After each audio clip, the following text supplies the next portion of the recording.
Well, welcome everybody to the Inner Solutions live stream Q&A, anxiety and panic attacks, and anything mental health. We're so happy that you're here. My name is Jim. This is Ennis. And we are Inner Solutions.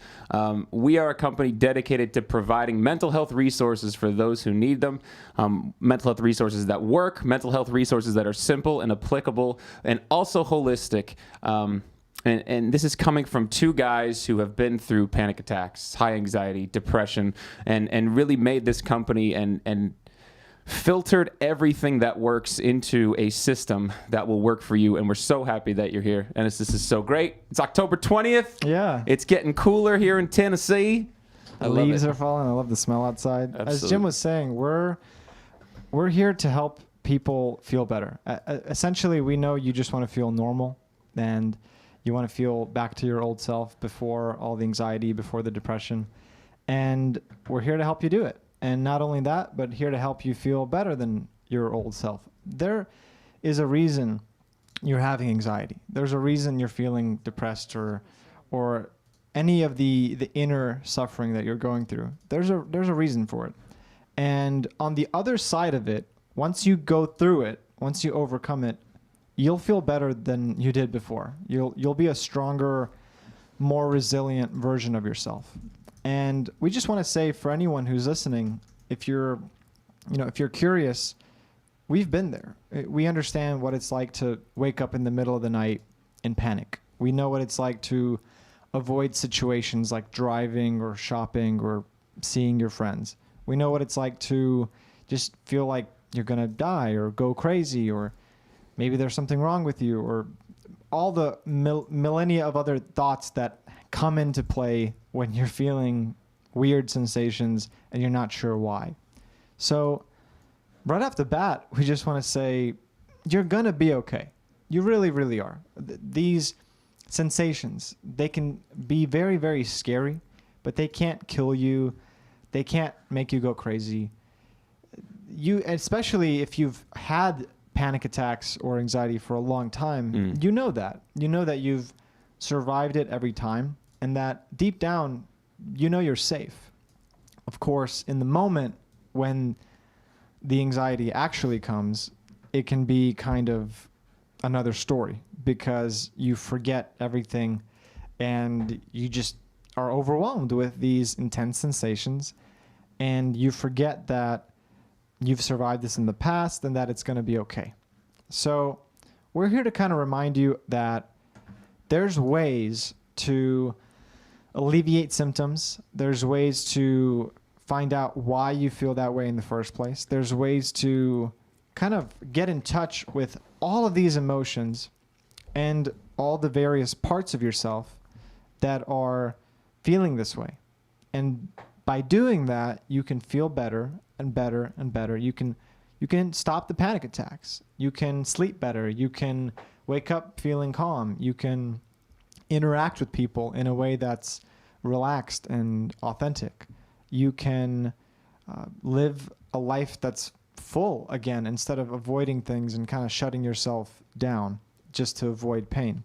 But it all begins with the intention to do so. So I just want to congratulate. If you're here watching this, it means you have the intention to do so, the intention to feel better, to understand what it is that you're experiencing, to see what you can do about it. And to be clear, we're very, very action-oriented. We're going to give you some very practical steps of what you can do, and we really encourage you to do it. If you find that you keep procrastinating on some of these steps, these behaviors, these exercises, these practices, if you're procrastinating on them, take a look at that then. At the very least, start there. Like, why am I getting in my own way? Why am I not taking these actions? So from there, we want to invite you to ask as many questions as you want. Let's see what's going on.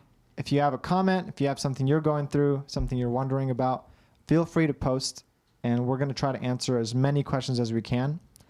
And also, if you want to talk to us one-on-one, feel free to schedule a free call. We'd love to talk to you, see what's going on. So, all that being said.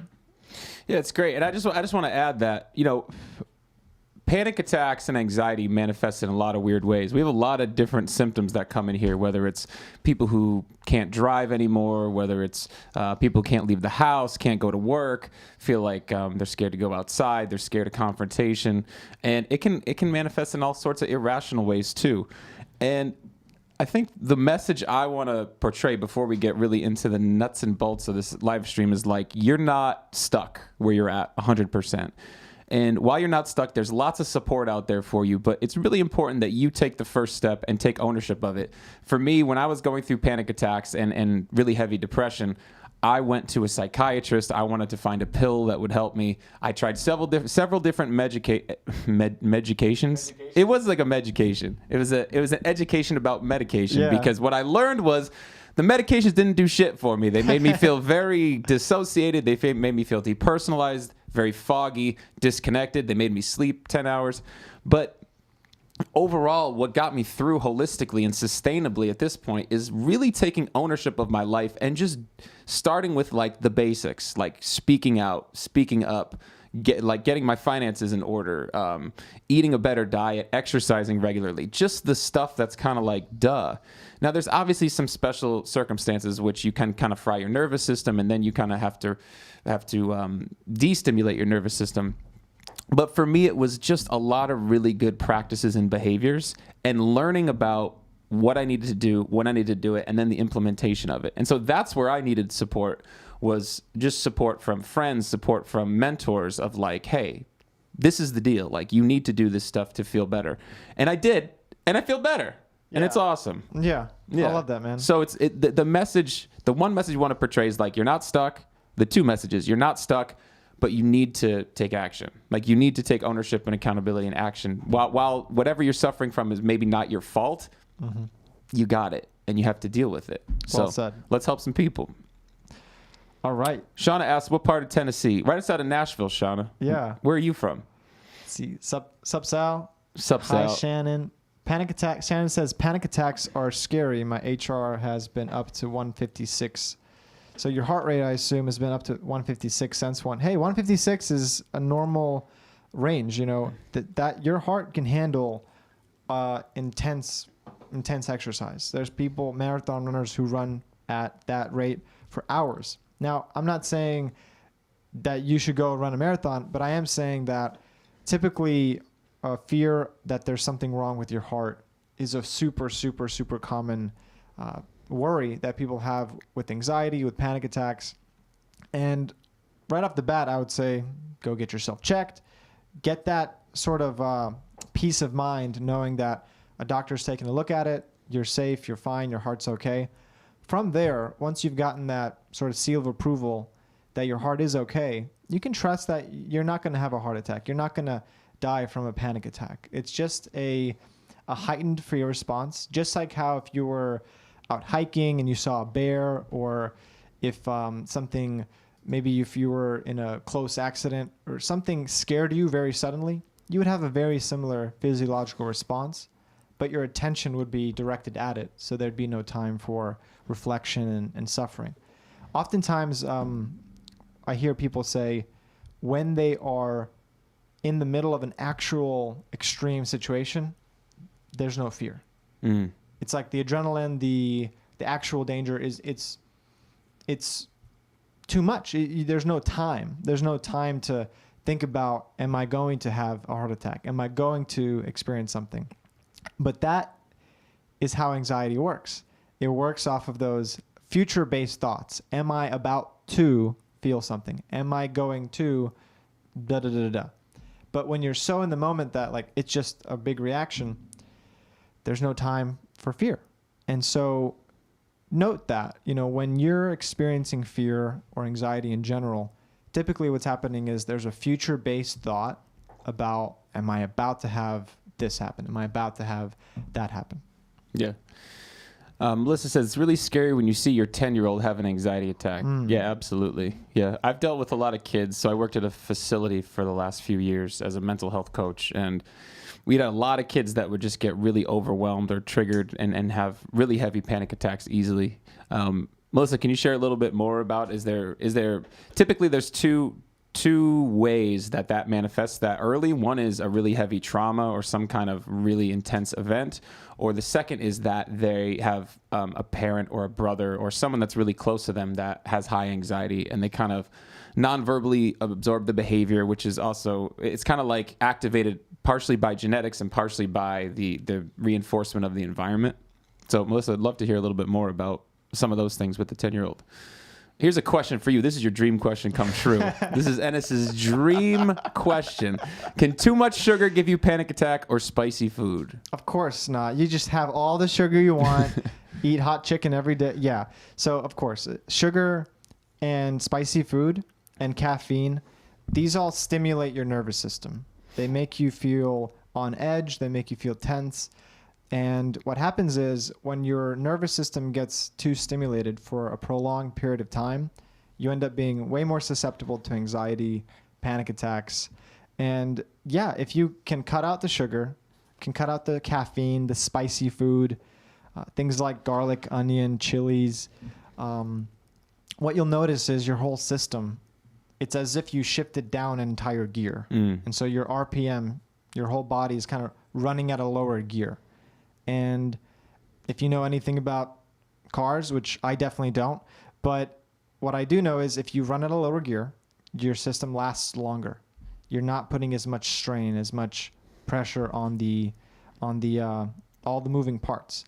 And in our body, when we shift into that lower gear and run our nervous system at a more kind of cool, calm way, what that means is we can get through our day with just less energy expended. So at night, you don't have to be running off of adrenaline, cortisol, which is a big reason why people have trouble sleeping, is they have their nervous system jacked up with all these things like sugar, spicy food, caffeine, nicotine, even alcohol.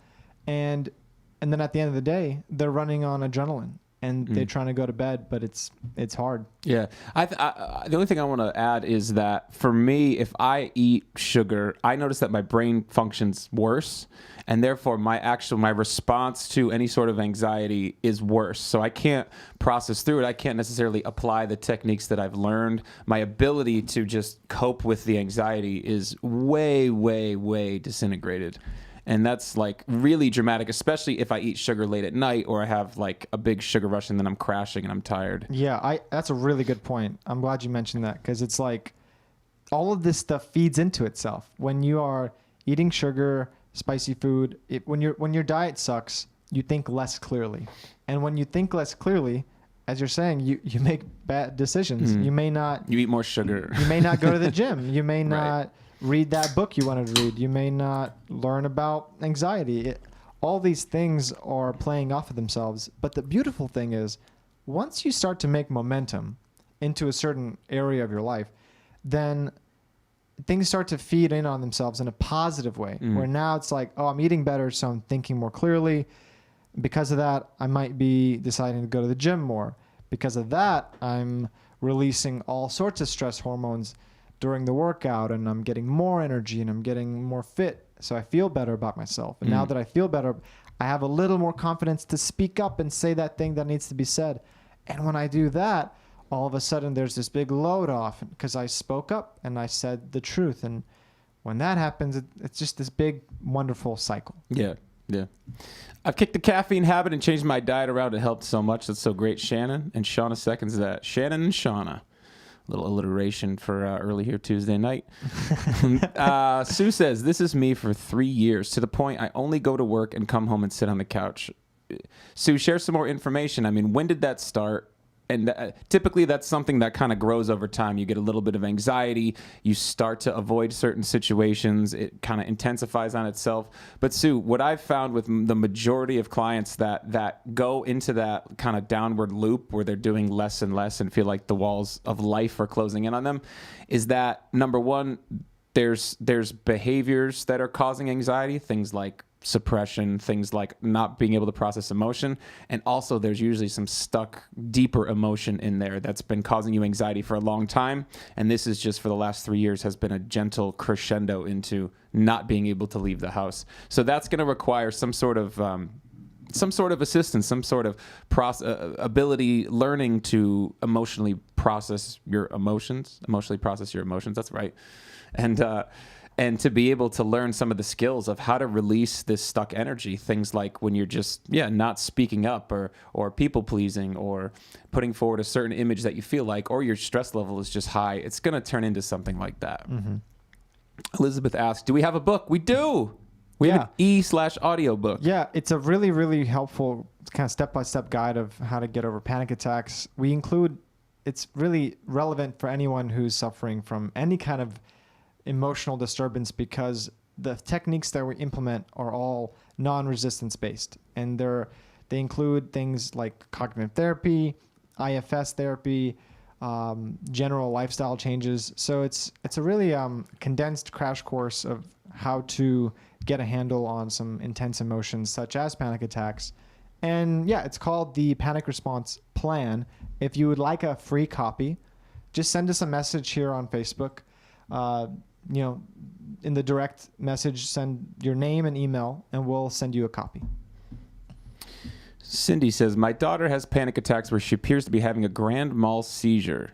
She's been taken to the hospital many times and doesn't even know what was taken until she come through at the hospital. What experience do you have with panic attack to the extreme?" So are you following this? I think so. I think she's saying just she has such intense panic attacks that they lead to seizures, and to the point where she has to go to the hospital, and she's wondering, what do you do in these extreme situations? So correct me if we're off on that, Cindy. Feel free to rephrase the question. But for the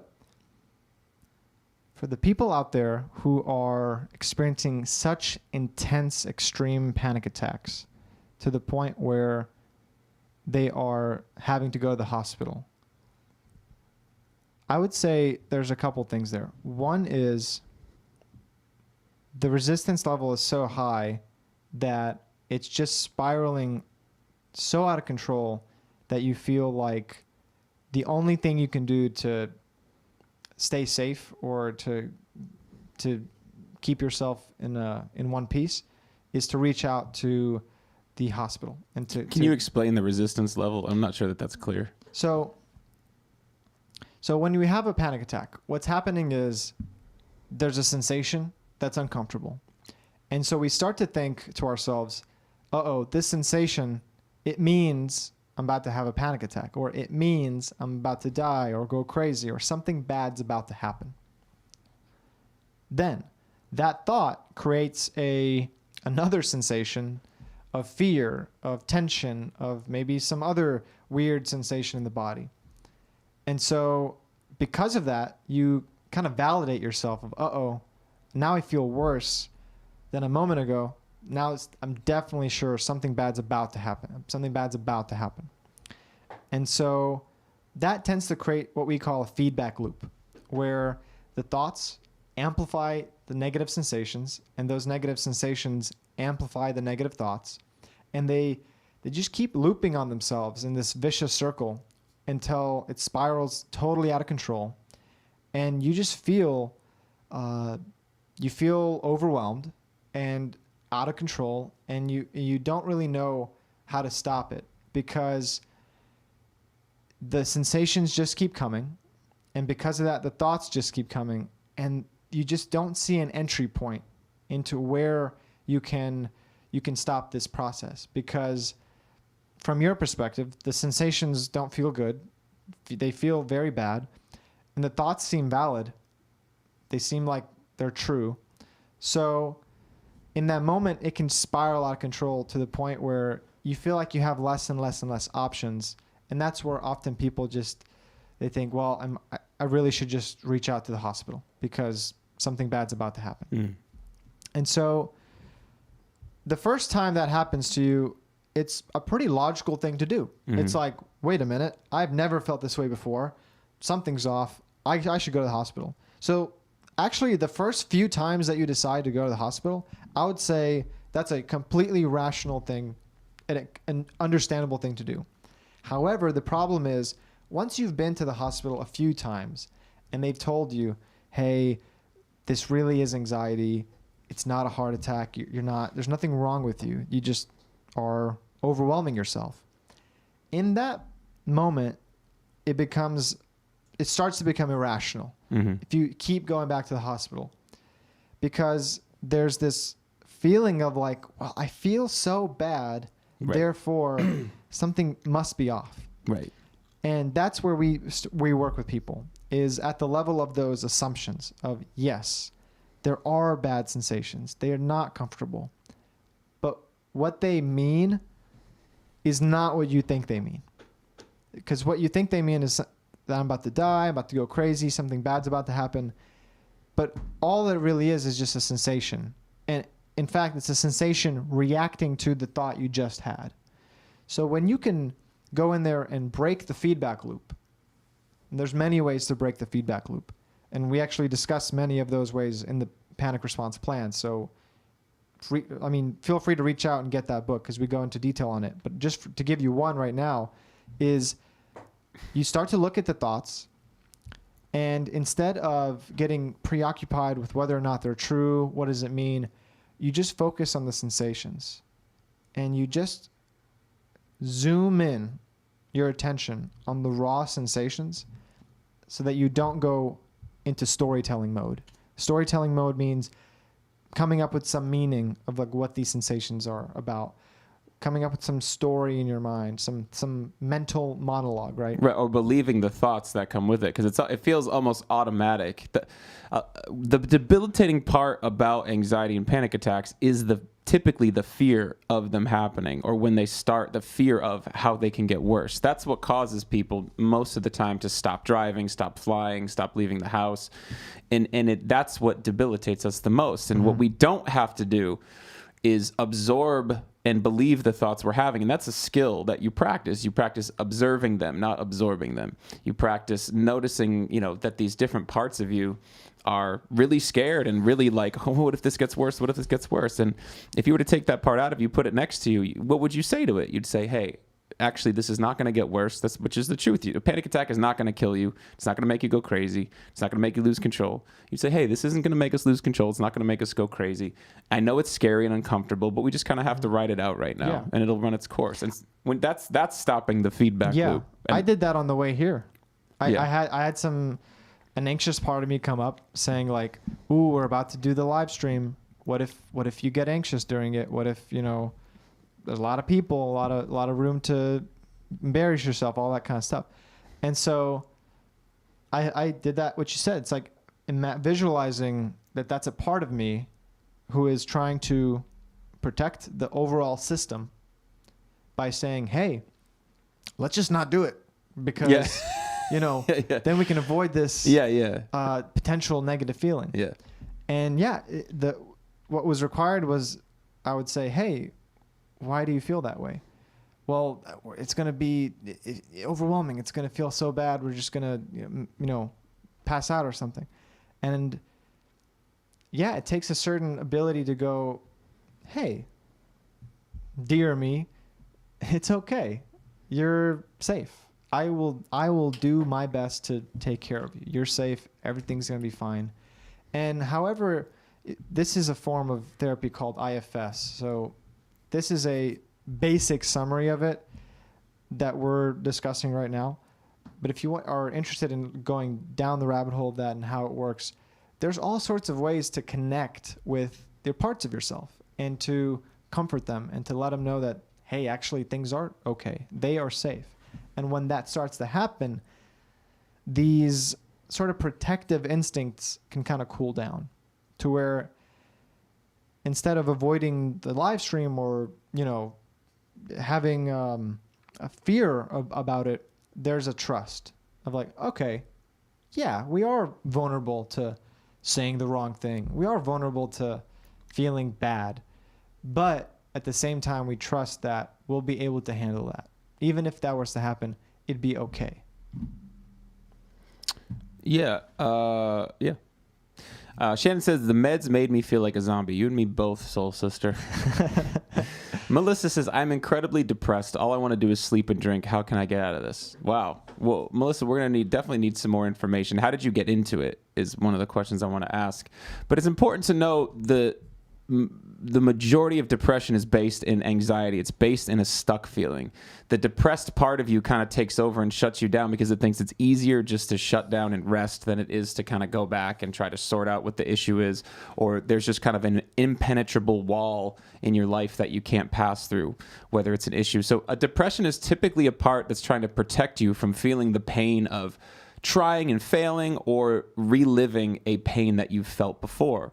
Maybe you were in a relationship and that ended and now you feel kind of hopeless, like I'm never going to find a relationship.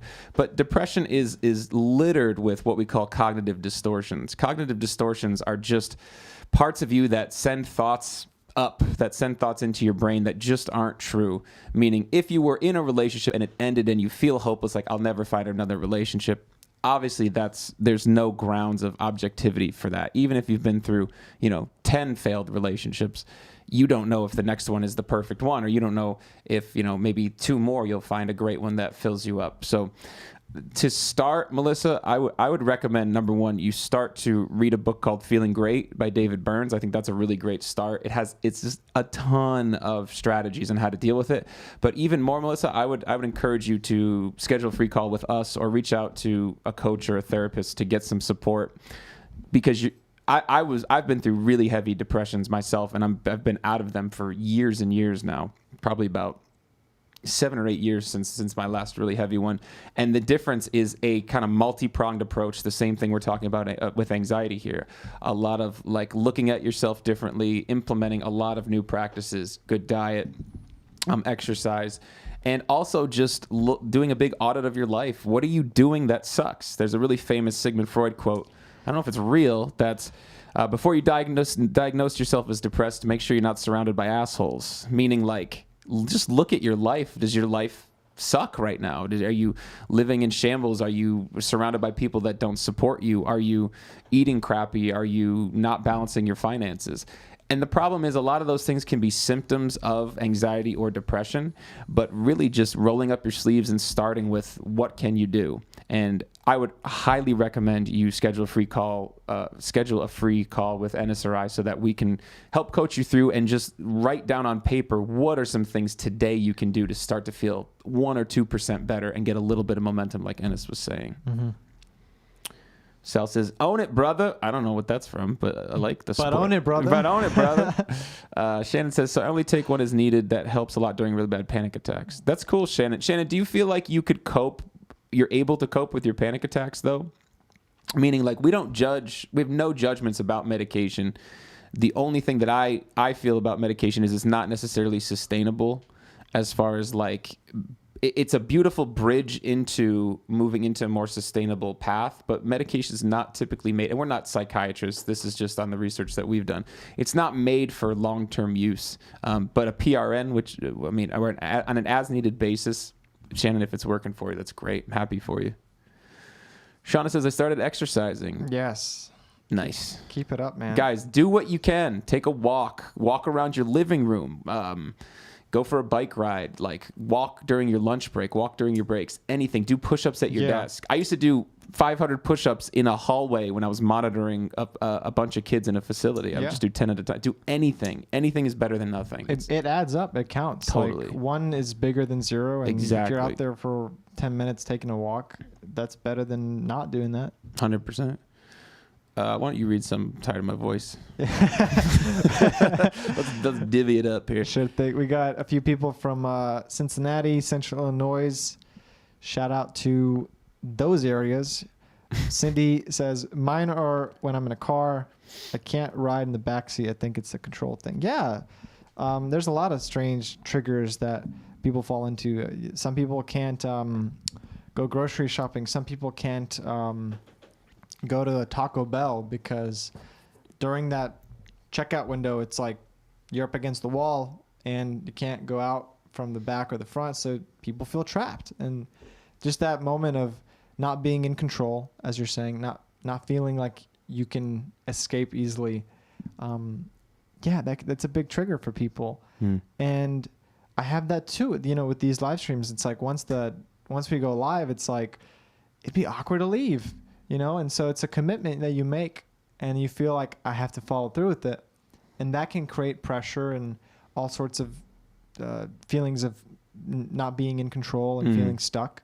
Yeah. To that, I would say it's exactly what we mentioned earlier. Look at the part of you that feels that way and see if you can figure out in what way is that part trying to protect you or serve you.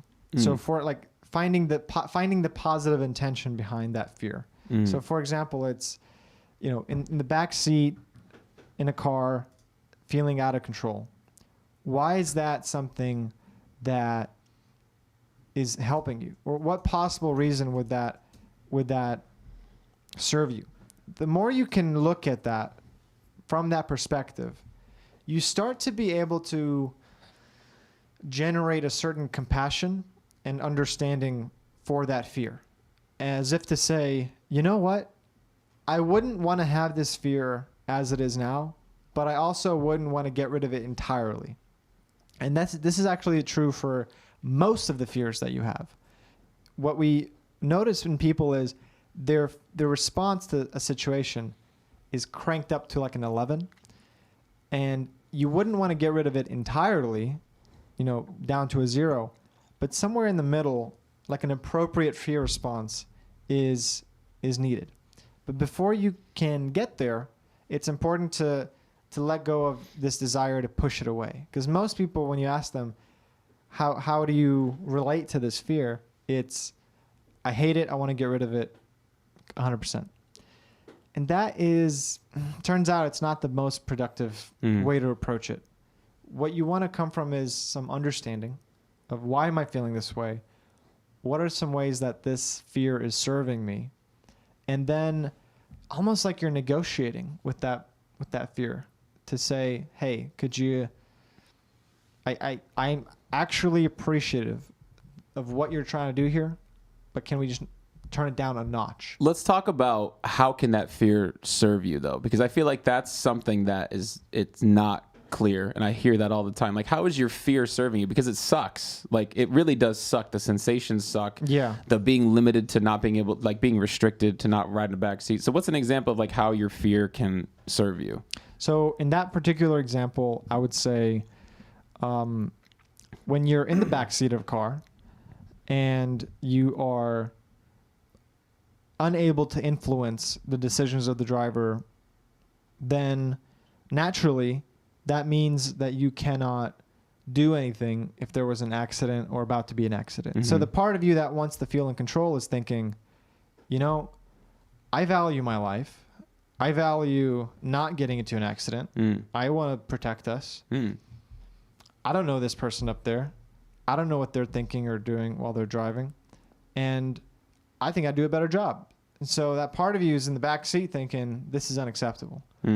I want to protect us, and I'm going to do whatever I can, whether it's make this person feeling anxious, come up some kind of nausea or car sickness, whatever. We got to get out of this situation.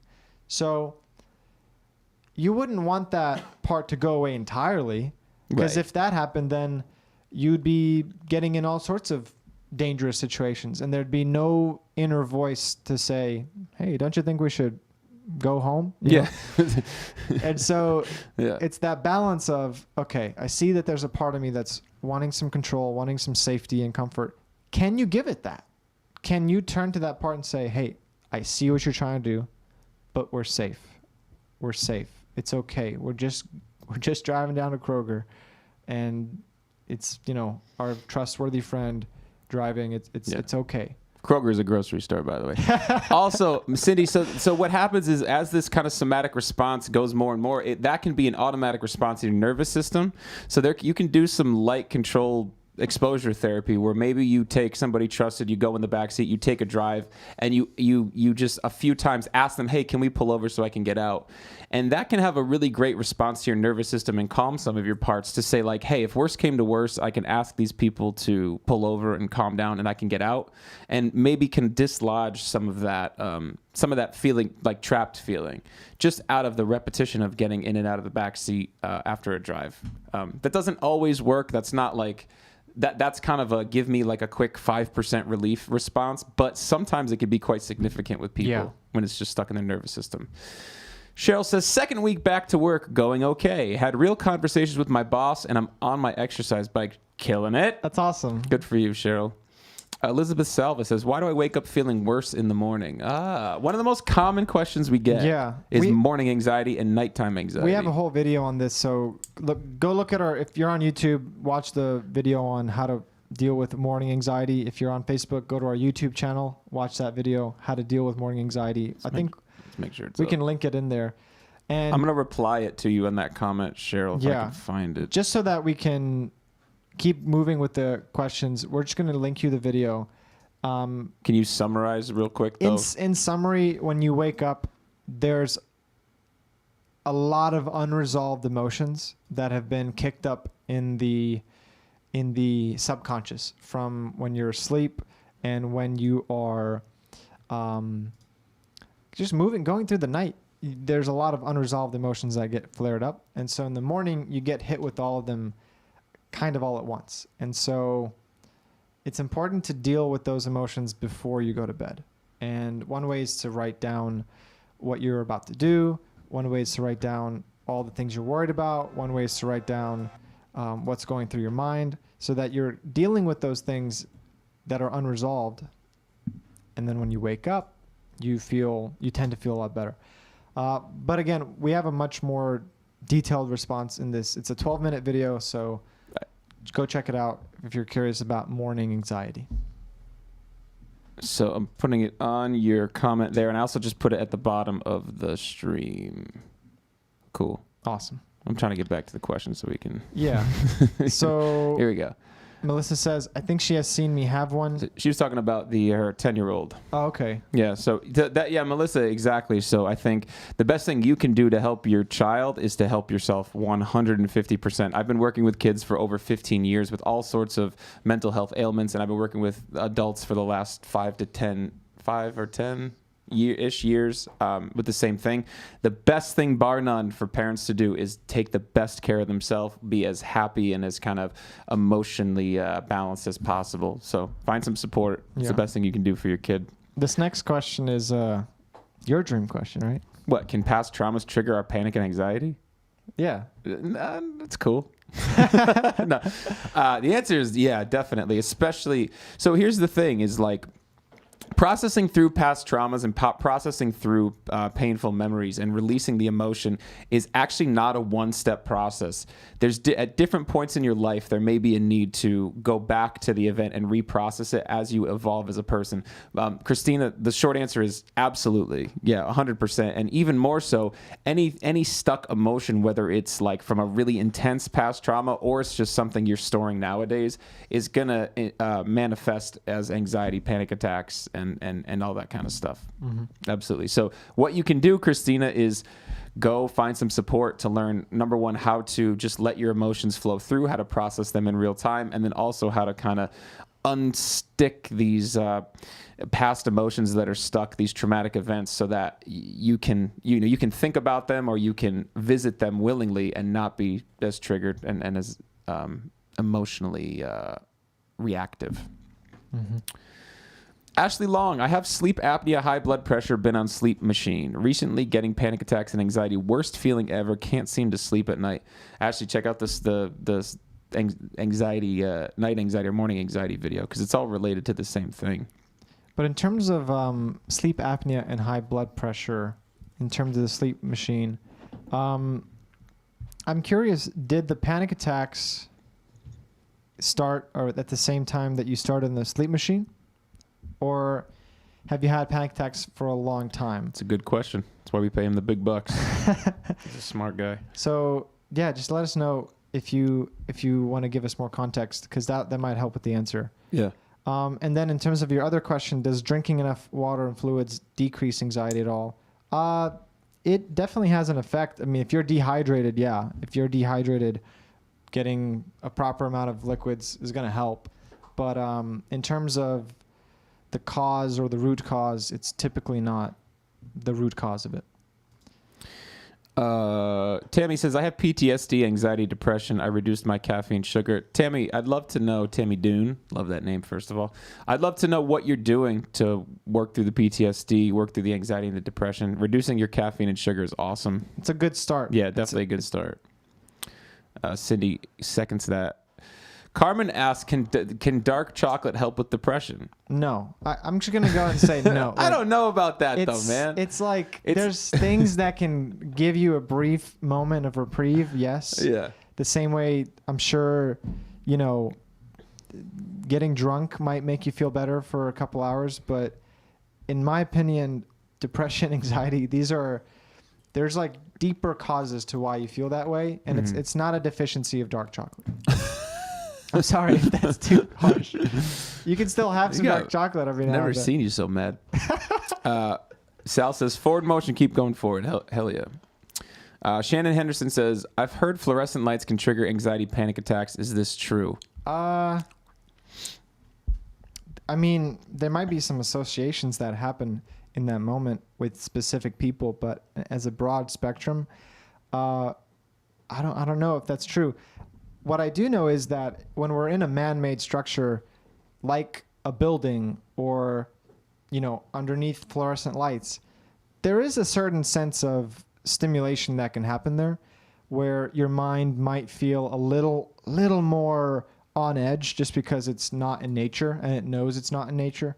And so for that, I would recommend if you personally are bothered by them, then try to avoid them. But if it's a situation where you're like going to work and you have to be under them every day, try to make peace with that on some level, knowing that what's really causing the anxiety is the reaction to those fluorescent lights. It's not them directly causing the anxiety. Yeah, and also, I mean, a sensory sensitivity can be a symptom of like high anxiety or just an overstimulated nervous system.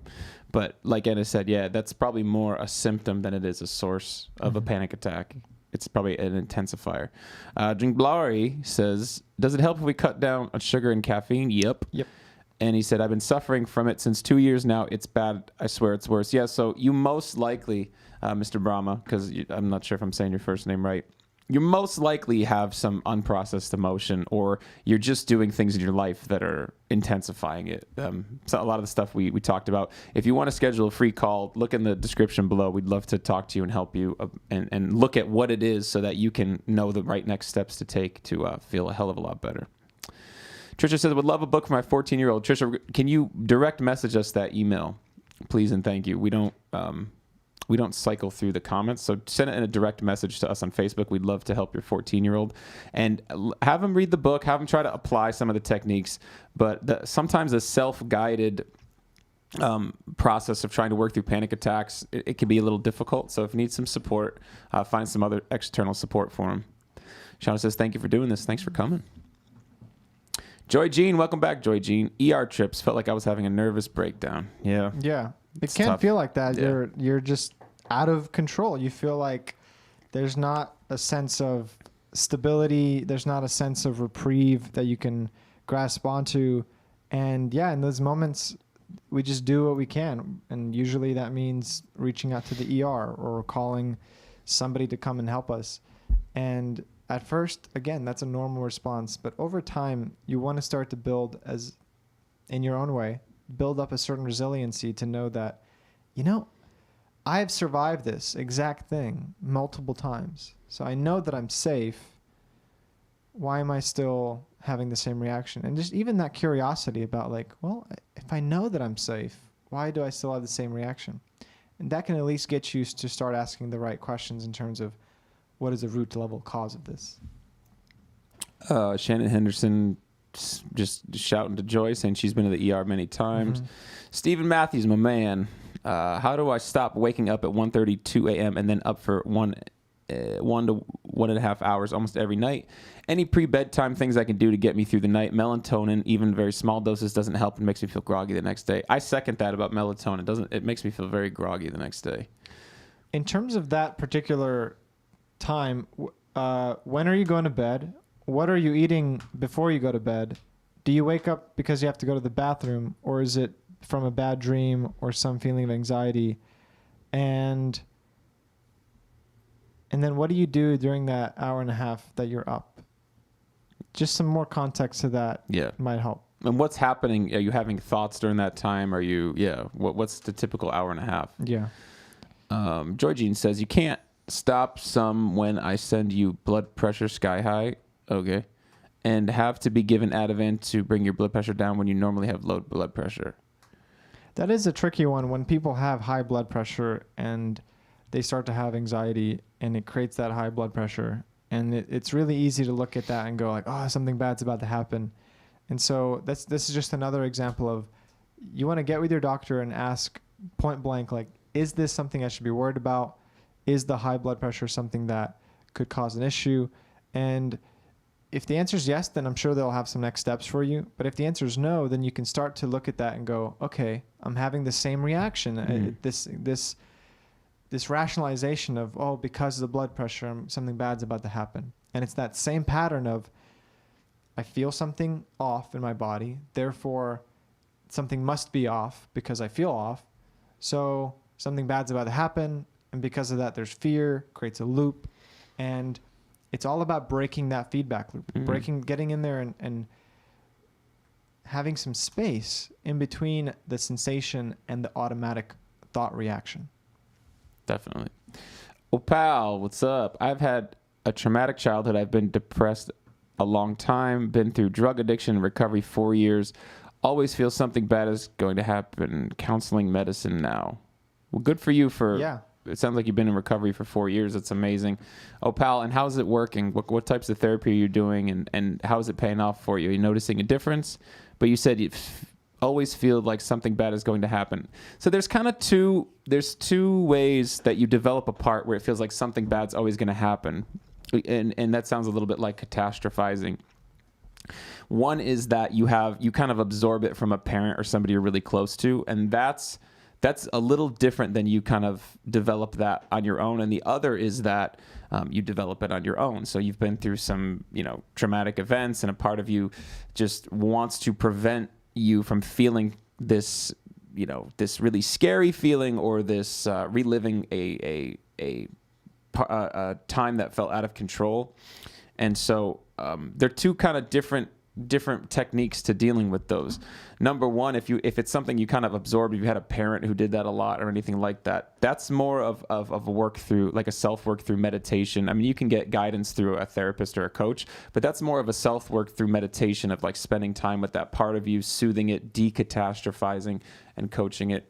And if it's a part that you've kind of formed on your own, there may be some stuck emotion in the body from those events that's just automatically assuming the worst is going to happen, or is just, paranoid that something is going to happen. A wrecking ball is going to come through the wall. A car is going to drive into yours randomly. Ultimately, though, both, that second tier is a part that's there to protect you from feeling something you don't want to feel. Oh, pal, I would really encourage you to schedule a free call so that we could talk about where you're at right now and what you can do, whether it's the meditation practice or whether it's doing some deeper kind of inner work through therapy and IFS.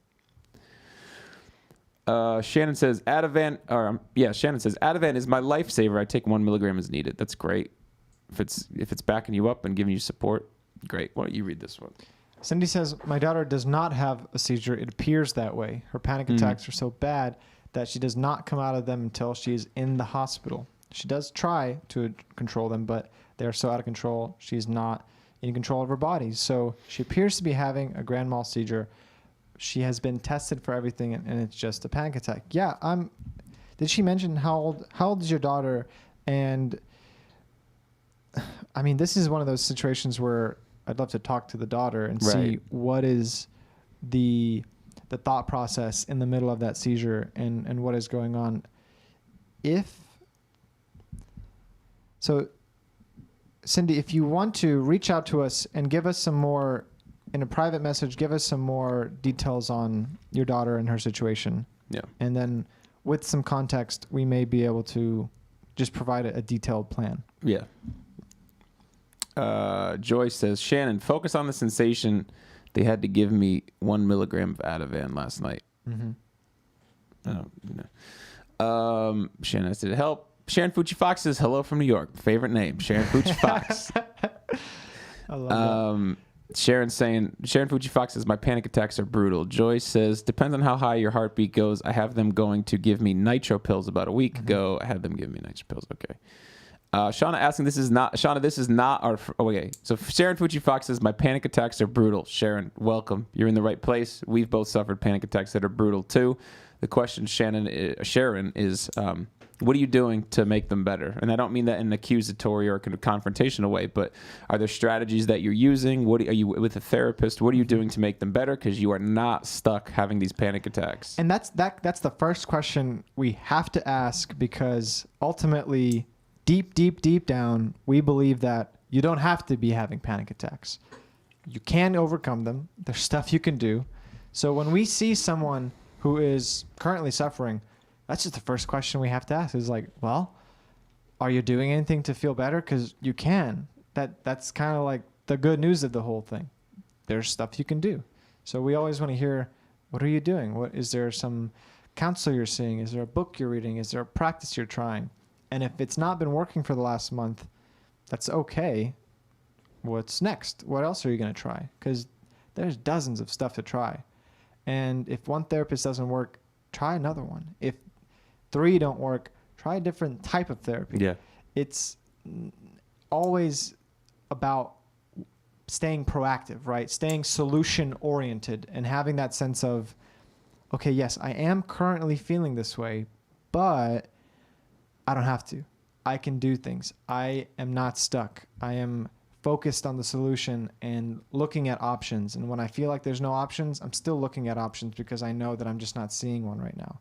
And so I'm asking people, hey, what are some options that I don't see right now? So solution-oriented mindset is probably the key to feeling better. Yeah. The only hurdle I've ever hit with a client is that they don't follow through. That's the only time I've had a client who didn't progress or didn't start feeling significantly better in a certain amount of time. They had to get to a place where they finally were like, okay, what is this saying? The pain of staying the same is greater than the pain of change. Mm-hmm. And that's the only time. I mean, the way we coach is we pull from at least 25 to 30 different sources, meaning like different therapy techniques. We have all these tools that we want to apply that we used to apply to people. And that's what I do for myself. It's not necessarily a one-tier technique. I think for me, there's like a foundation of the IFS therapy, but also it's like good health behaviors, all these CBT, some of the stuff in David Burns's, but whatever.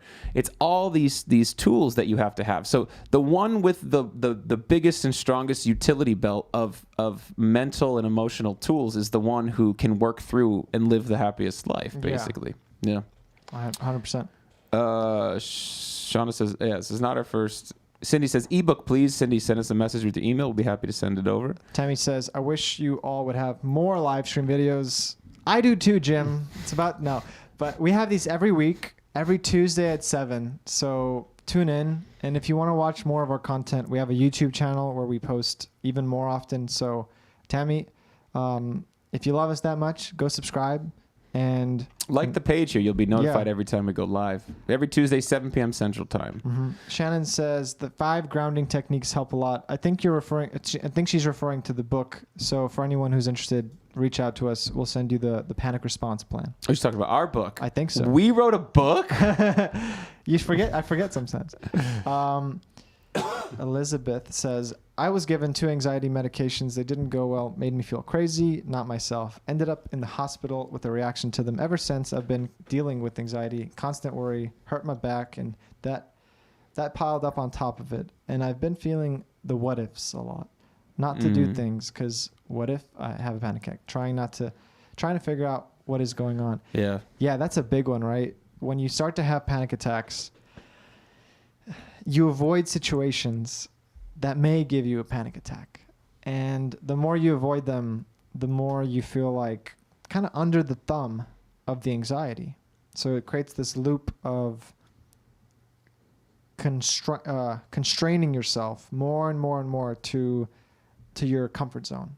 And over time, the comfort zone grows smaller to the point where people can't get out of their house. They can't see their friends. They can't drive a car. They lose a lot of the stuff that made them who they are. And that really sucks. That it really does suck. But you can get out of that. You really, really can. There is a way to change the momentum and start to, as you were saying, ask the questions, trying to figure out what is going on. I mean, the fact that you're here right now shows that your party is ready for that. Party is ready to figure some stuff out. So read the books. Reach out to people. Schedule a free call. Like, we're literally scheduling these free calls to help people. There's no strings attached. It's not a sales call. It's literally a free call for us to connect with you, talk with you, and be like, okay, well, hey, this is what's going on. We'll tell you the truth. Like, this is what's going on. These are some things you can do short term. And if you really want to sustainably work through this, here's some things you can do long term. Mm-hmm. It's really that simple, Elizabeth. It's kind of just lose any judgment you have about treatment and make it happen. So accept help, ask for and accept help. That's what got me through. I needed help, and I got a lot of support from a lot of different places. Sometimes it's really simple stuff like diet changes, and sometimes it's really complicated stuff like letting go past trauma. Wherever you are in that, doesn't matter. Like, you still have to take care of it, do what you can, and the good news is on the other side of it, it feels really good. You'll feel really good. It's very, very completely different life. Patricia says, life during COVID is causing me to feel hopeless, so much out of our control. Patricia, what feels out of your control, and what is the difference in your day-to-day in your life pre-COVID and currently? Joy Jean says it's hard to get in to get any help. They're backed up for months. Who's they? I'm sure she probably means a lot of these, like, a therapist, licensed therapists these days are very, very backed up because the insurance is just a mess. And I feel you there. Look, reach out to us if you can. If you can't afford it, I would say there's so many groups nowadays that still offer some kind of support. There's books you can read. Yeah. There's an infinite amount of YouTube videos to watch.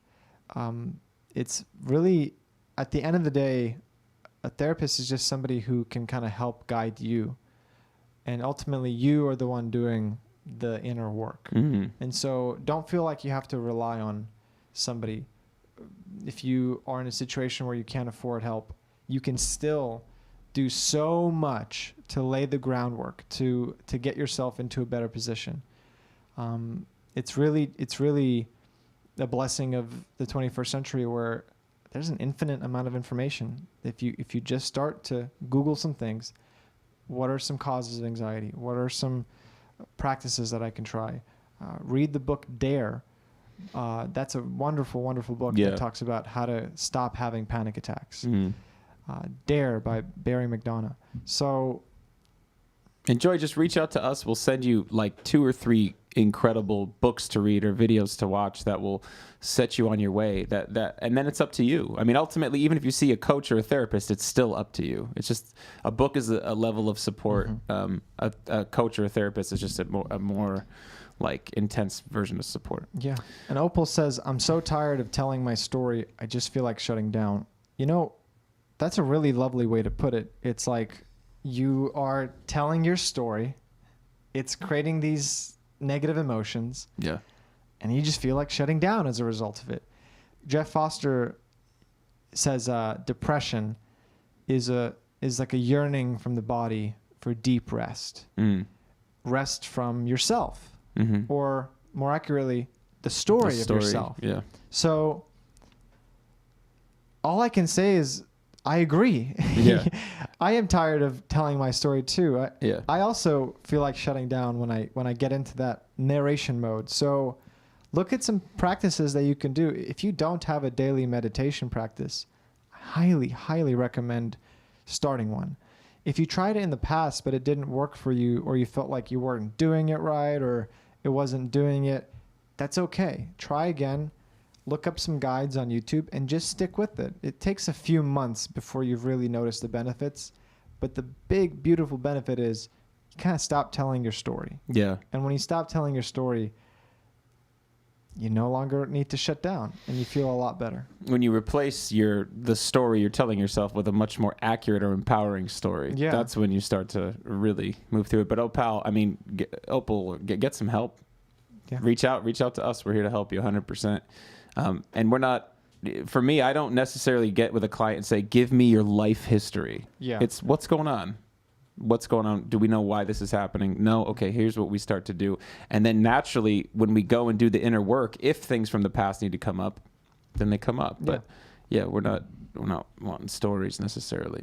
Shannon says, yeah, I usually do good. Last time I had Ativan was July. Shauna, get little love to Opal. Says, don't give up, stay strong. You're not stuck, Opal. I keep saying Opal or Opal. I don't know which one it is. Opal, probably. Let us know. Yeah. Spell your name phonetically in the chat, Team please. Opal. Team Opal? Team Opal. Team Opal. I like Opal just because it's like, hey, pal. Hey, Opal. Opal. Janess, cool name. Hi from Northern Illinois. Hey from right outside of Nashville. How are you? Shannon, kicked caffeine and fast food. That helps. But I also have hypothyroidism, and they say that it's also linked to anxiety if your thyroid is out of whack. It is, yeah. When your hormones are secreting too much or too little, it's going to have an effect. And what you can do there is just to the best of your ability offset it. There are some medications that can help with that. And also lifestyle changes like lots of exercise. Yeah. And as you saw already, changing your diet can really help. So don't feel stuck in that diagnosis of like, oh, well, I've got a hypothyroid, so therefore I'm stuck with anxiety. No, there's still a lot you can do to feel better. Yeah, and just remember, guys, your therapist, your doctor, these are all consultants for you. They're not the boss higher authority. If there's something that you're doing that's not working, or your doctor seems to be headed a dead end, go see another doctor. Go read about it and study it on your own. It's so important to take ownership. Yeah, it's kind of like for people with hypochondria who are seeing too many doctors, it's kind of a bad thing because they all say different things. But for somebody who is just looking for answers, it's amazing how 5 different doctors will give you 5 different answers sometimes. Not always, obviously, but sometimes it can be nice to get a second opinion just to see. I've known people who one doctor says you need surgery, the other says take this pill for a week. And that's a pretty big difference That's a hell of a difference. in your lifestyle. Hell of a difference.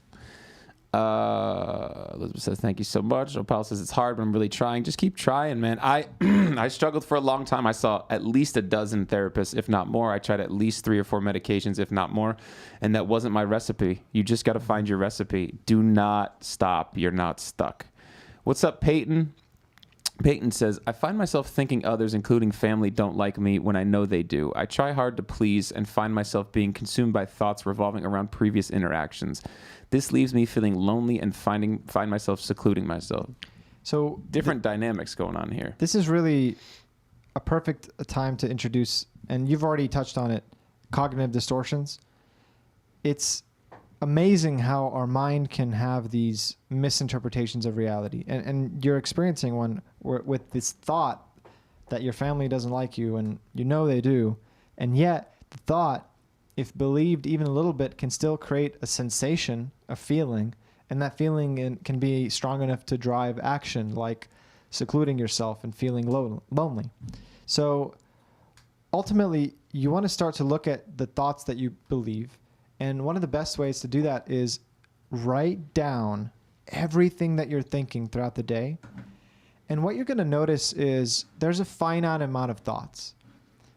Everybody has like 10 to 20 negative thoughts that they think. And all of the stuff that goes through your mind is basically a variation of those 10, 20 negative thoughts. Once you've written them down and you've identified with them, and you start to see like, it may take a week, it may take 2 weeks, but you start to see like, okay, today I'm writing down pretty much the same thing I wrote down yesterday and pretty much the same thing I wrote down before that.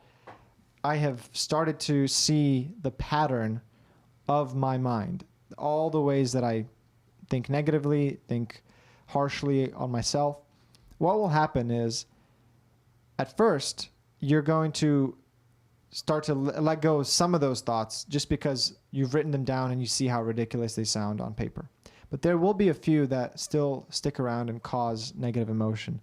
So for those, you can look at how are these negative thoughts guiding me in a way that sucks, that just is irrational, that is not true, and it's keeping me from being my best. And so in that method, it's really important to just have clarity on what am I thinking exactly, like word for word on a piece of paper. Because then you can start to go and have a conversation with it and see what is the other side of this? What is the other side of that? That could be, instead of, let's say my family is upset with me, it could be something along the lines of, my family is not upset with me. However, I did do something yesterday that I'm embarrassed about, and I feel like I need to resolve it in some way. So now it's like you're starting to get on a deeper level of clarity there. And then with that next level, you can start to address it. So my apologies if that sounds a bit complicated. I would recommend getting a book called Feeling Great by David Burns. He goes into detail on how to do this yourself. And over time, again, you'll see that negative thoughts you think are very repetitive, very patterned. And when you start to break down why they're not true, and you do it once, then the next time they come up, it's that much easier to not believe them and not be emotionally influenced by them.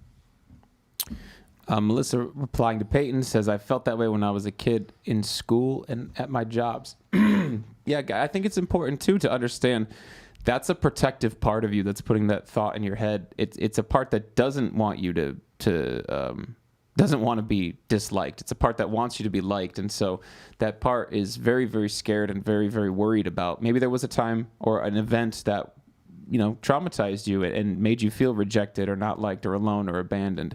There's some kind of fear underneath there too. And that part of you needs a lot of help. So I would recommend getting with a coach or a therapist and doing some IFS work with that, as well as reading the David Burns book. Low blood pressure went to high, Joy Jean says. Mine usually runs low. If anything, 100/70 and lower. All right. Stephen replying says, I fall asleep around 10:30 or 11. Stephen was waking up for about an hour and a half. I usually do not have an issue falling asleep. Typically, I do not eat before bedtime. Occasionally, I will have a snack, cake or something. Boom. But not often. When I wake up, I will lay there for a bit and then turn on a podcast, which generally helps to lull me back to sleep. Never have to go to the bathroom at night. I'm 52 and this just started this year. Have had some emotional distress this year, but would that jolt me awake consistently around the same time every night when I have no issue falling asleep? Here is my opinion. When you wake up in the middle of the night like that, take 5 minutes, lay there, try to go back to sleep, let yourself rest. If you can't go back to sleep after 5 minutes, get up, journal, write down what are the things you're worried about, what are the things that are on your mind, and then write a plan about what you're going to do about that. Whether it's something small like you're going to call someone the next day, or something big like a life change. But the point is, if you're waking up and there's this stuff on your mind and you are having trouble going back to sleep, then use that opportunity for some clarity. In the past, when people were, they didn't have electricity and everything was candlelit, they would wake up often in the middle of the night around 1, 2 a.m. and they would stay up and for the next 2 hours between 2 a.m. and 4 a.m. That was a sacred time for many people. They would read spiritual texts. They would journal. They would meditate, pray. They would go on a walk. They would, some people would invite their friends over. The point is that time of night can be a really, really special time to find clarity on whatever's going on in your life. So journal. What are some of the things you're worried about? And then write a plan.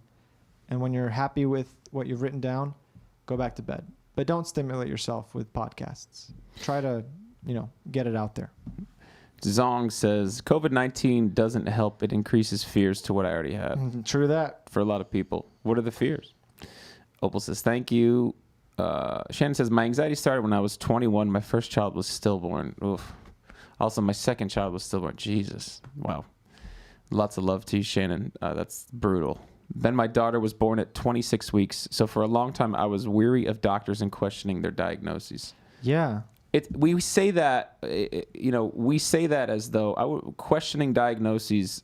We say that as far as like they're consultants, meaning like if there's something going on that's not being resolved or something that's going on long term and what the doctor prescribed isn't working in the time, you're kind of responsible for your own health. But we're not saying in any way don't trust doctors. We're saying you ultimately have to take your mental health and physical health in your own hands. You know yourself. You need to be educated. Stephanie says, read their book. It's very helpful. Thanks for the endorsement, Stephanie. Thank you. Cindy says, me too. Not sure what that's to do. Shannon says, I'm in my sixth month of therapy, but I'm in the maintenance stage of the therapy. That must mean you're feeling better, Shannon. That's great. Wonderful. Yeah. Opal says, how do I get the book? Shoot us a private message on Facebook, Opal. Same to you, Tammy. Just reach out to us, private message. Private we'll send message. it to you. Hit that weird icon and send us a private message. You don't have to order the book. We'll send you a free copy. Just send us a private message. Sharon says, thank you. Thank you. Thank you so much. Stephanie says, if you're questioning calling them, okay, so she's giving us a night. Thank you so much. You want me to read it because you're getting a little self-conscious? We don't She's saying, yeah, let's read it, dude. She said, if you're questioning calling them, do it. Ennis saved my life. It's really worth it. They know what they're talking about and they listen to you and make a plan specifically for you and do what you're going through. Do the free call and see for yourself. What have you got to lose? Thank you very much. We really appreciate that. do this work because we suffered for a long time and we wanted to dedicate our lives to helping people who are going through what we went through. This is not a scam. This is not a, we really want to help, like genuinely really want to help. Schedule the free call if you're up for it. There's no judgment. It's totally confidential. It's totally private. I feel like I just want to reach through and just hold their face and say, it's going to be okay. Like, please, just, how do you develop trust in the, guys, just come over to my house and we'll all meet and have a glass of wine together and we'll talk about it. All right. Damn it. The Dare book is awesome. It really is. That was one of the main books that helped me get over panic attacks. It was just such a beautiful method. Zong, private message us. Joy, I can only get about 4 hours of sleep a day. Have lost 40 pounds in about 2 months. I hope that's in a healthy way. Have to force myself to eat some days. Yeah, that anxiety will do that. Yeah, if there's a part of you that's inhibiting eating, look at that. Like, what is the cause of that? What do you have to gain from inhibiting eating? Do you feel like if you are over controlling like that, sometimes it gives people a sense of control over their life? Sometimes people fall into the pattern of doing things perfectly, where either I have to have a perfect meal that's very healthy and calorically balanced, all that kind of stuff, or I should just eat nothing at all. But you don't have to be perfect is a really, really important thing to remember. You don't have to be perfect, and rarely anybody is. So eat what you can and kind of build the momentum. I had a conversation with my therapist last week about balance because I get into a little bit of a self-shame mode if I fall off my diet or indulge a little bit. And he was telling me a great thing, which is balance is not necessarily always walking the straight line. It's when you go a little left to the line, then maybe you go a little more right to the line after it, and just consistently readjusting it. So find balance, guys. Joy says, please, anyone on here, be careful with benzodiazepines. Time when they'll either have to up it or they won't work anymore. Girl, I'm having a little trouble following this. Benzodiazepines can be very dangerous, guys. Be careful with them, absolutely. Wasn't that what messed up Jordan Peterson for a bit? 100%. Yeah. Yeah, a lot of people, people's body is act really differently to them, but there's a lot of people that take them recreationally. Really? Yeah, it's a lot of what, there was a few musicians that I followed who, one of the causes of their suicide was the benzodiazepine abuse. Mm-hmm. It's like the old car Opal. Okay, Opal, got you. Joy Jean says, talk to text. Sorry, I was trying to say doctors pretty soon body gets used to benzodiazepines and they don't work anymore as good. Please find something that's not addictive. You build up a tolerance. That's true. Like the prescription amount for medication is really hard. Shannon says, journaling is really helpful. Yeah. Steven says, great idea. Thank you. Yeah, Steven, give it a shot and come back and let us know. I know Steven. He's one of my favorite people. Shoot us a message and let us know how it goes after maybe give it a week. Because your body might be so used to getting up now that it might take a little bit of time to get used to it. Courtney says, my first real anxiety attack was scary. I couldn't breathe and my hands went numb. Unfortunately, very common in a panic attack. I had no idea what was even happening at first. I was at work too. My manager sat me down and gave me water and told me to calm down. But I just called my sister and talked to her until I could feel my hands again. It's scary, Courtney. That's a perfect way to describe a first experience. You're just like, what is this? What is going on? Yeah. And sadly, people around you, if they don't know what it is, best they can do is say, calm down, it's going to be okay. And of course it is going to be okay. But in the middle of that, it can be hard to believe it because it's so bizarre. You just think something must be wrong. Yeah. But, once you have it a few times, you see that, hey, you're going to be okay. This is just an overactive fear response. There are sensations that do feel scary, but ultimately you're safe.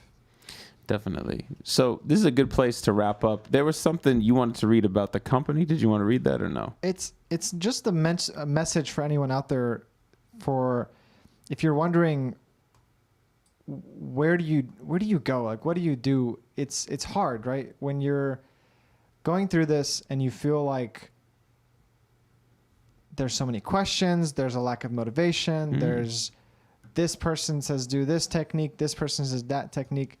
And ultimately, the big problem people have is just confusion. And you just want to go back to normal. You want to feel like your old self before the panic and anxiety. But all that confusion can make it really hard. So at the end of the day, the thing to remember is no matter how exhausted you feel, no matter how frustrated you feel, you can get through it. Like, we've been there. We've, as we said at the beginning of this call, we've woken up in the middle of the night with panic. We've avoided situations because of it. We've felt that fear of death because of it. But at the end of the day, you become a stronger version of yourself. You become a version of yourself that understands your needs more, understands your strengths and weaknesses more. You have a certain faith in yourself. And I use the word faith in a sense of you just trust yourself literally more. You feel like more connected to the parts of you, and you see that this negative emotion in you is trying to help you. You have more compassion for other people and their suffering. You start to take care of your health more. You start to take care of your body more. And believe it or not, a year, 2 years after all this, you'll look back and think, wow, I'm kind of glad that I had anxiety because it really helped me get my life together.